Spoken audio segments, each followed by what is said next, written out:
The country experiencing scorching heat from Arizona to Texas, even to Florida. Those who drive electric cars might be noticing you're not going as far as you thought you would. You have an EV. Yeah, we have an electric vehicle, and this time of year, you lose about 20. I was talking to my husband about this last night. You lose about 20% of your charge. So he's at the supercharger a lot more. Also with cold, too. It's both ends of the spectrum. So what are we going to do if all these people need to charge up their cars? New data showing that electric vehicles, like you just said, lose up to 20% of their range. That's what the teleprompter says when it's 95 degrees or hotter outside.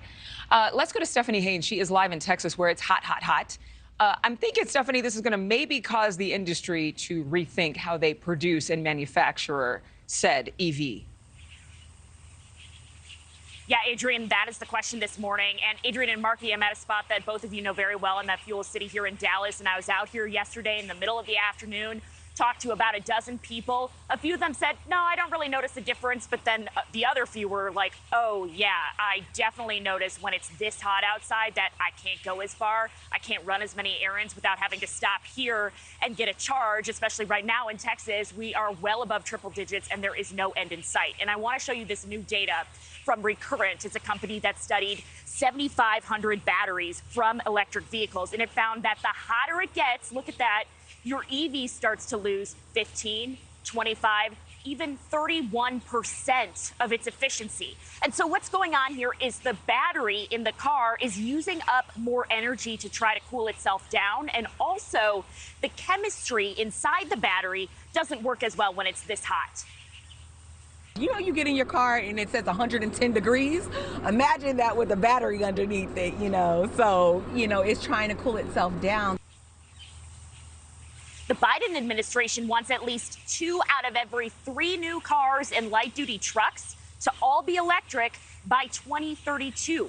The EPA says right now there are more than 130,000 charger stations like this across the country, so there's going to have to be a lot more if we want to see more EVs on the road. And when it comes to investing in an electric car, some say it's buyer beware. In this example, when the weather is hot, the car is still going to work for the most part.